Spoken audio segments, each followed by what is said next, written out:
All right, my friend Peter asked about distortion pedals, and I thought that I would take the opportunity to just sort of go over a brief overview of this with my friend Ruby here. And we'll just talk about what you would pick if you were picking only one pedal or it was your first pedal or something like that. Couple things to consider. One is what you hope to use it for, right? So the big thing would be, is it going to be in a band setting? Is it going to be solo? Or are you going to be recording? That type of thing. And that'll affect the type that you choose. And I would view, there's probably three separate types, maybe a fourth, but the three basics if you're really looking for distortion pedal is an overdrive, a true distortion pedal, sort of, square waveform, and fuzz, which is a lot more aggressive and can be harder to control and has its own set of characters. So let's go through all three of those, and I'll talk about some of my favorites, ones that I use that I sub in and out of my board all the time. Probably my favorite right now is this one by Walrus Audio. It's called the Iron Horse. So you get a look at it here. What I would consider this to be is a true distortion. So when I say sort of the square waveform, but this one's very versatile too. I guess I would liken it to the Rat pedal from the 80s, except a lot more versatile and a lot cleaner too. The Rat had a lot of noise to it. So if you like that sort of 80s Rat sound, like the Cars and that type of thing, countless other bands that use that. This is a good option. The reason I say it's versatile, most of these have a level tone and level of distortion, so you dial that in, can control the tone, like, if you put a lot of distortion on it, you may need to up the tone a little bit, and then the actual output level. But Walrus does a clever thing with these switches here that allows you to do one setting. It's a 3-position switch. One setting is really like a pure boost pedal, which would sort of be the fourth category, if you will. Where it's not really affecting the signal. It's just, it's not affecting the character of the signal. It's just literally giving it more gain to push an amp. Then it's got sort of a low clipping setting and then a high clipping setting, meaning you're going to get more distortion.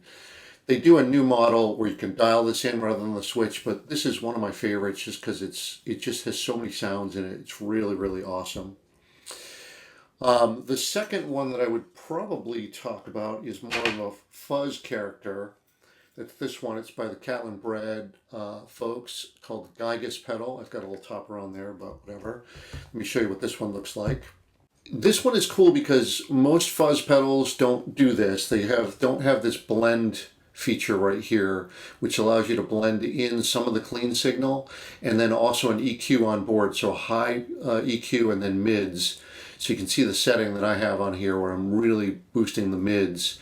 But the kind of cool thing is you can dial in fuzz to the level that you desire and then blend it with your clean signal. So the kind of cool thing is you can play it with a really, really low fuzz, and depending on the signal strength and all that, it can just give you sort of almost a clean boosted signal that is just a little less aggressive and but gives it a little width and depth to it, which is really, really nice. I play a lot of stuff that's solo and just kind of want to thicken up the tone, and that does that really nicely.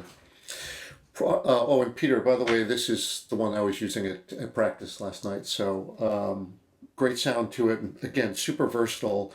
If you're new to fuzzes, I would give that a try for sure.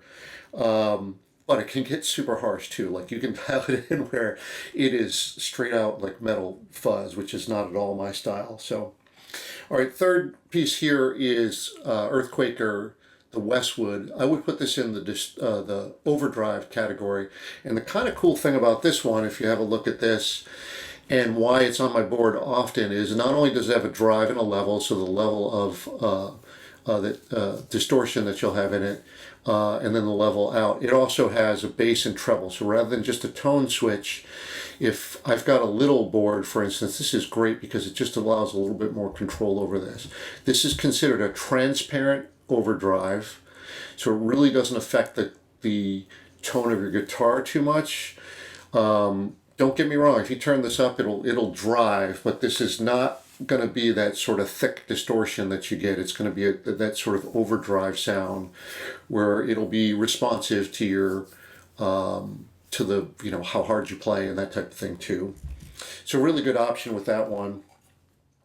The next one, I'm not sure I would recommend this one for other reasons, but this is such a great pedal. And again, obsessive compulsive drive, so it's an overdrive style.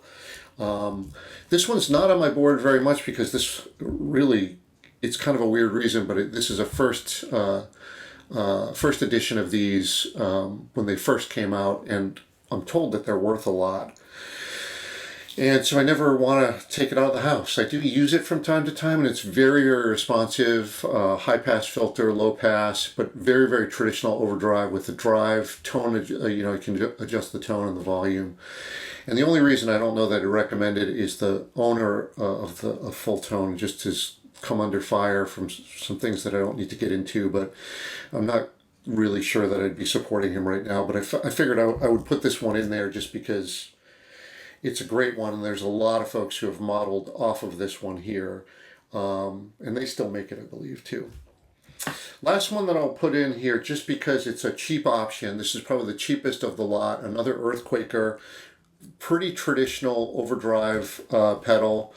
This one's based on the Tube Screamer, and you can see pretty basic gain, level, and tone, so pretty basic, but again, kind of like the Walrus, it has this tone switch on it, and one of the settings, I believe this one that I have it on right now, is, maybe it's the center, but anyway, it's pretty much just a boost pedal in that case, and then again, like you can switch through to a low clipping to a high clipping, so it's pretty versatile. And the thing that's kind of crazy about this one is it's like $100. So for low risk, you gotta like that Tube Screamer sound. But you know, if it's your first pedal and you want to try something out and just get a sense of this one is pretty versatile for cheap. So that's the basic overview of these. These are the ones that I sort of cycle in and out. The ones that I'm using most are this guy right here, the Walrus, and the Giygas, which I've been using a lot lately. But this guy is on my board too, the Westwood, very, very often. Again, just because, you know, limited space on a board. And, you know, you want to have a number of sounds at your disposal. And they're all really, really good for that. So hope that overview helps. If you've got further questions, leave them in the comments. That's just all my opinion on this as someone who's out playing all the time and doing recording and all that. And you know, there's so many things that you can do with pedals and with distortion in particular. There's so many different flavors. But hopefully that helps you get started. So cheers.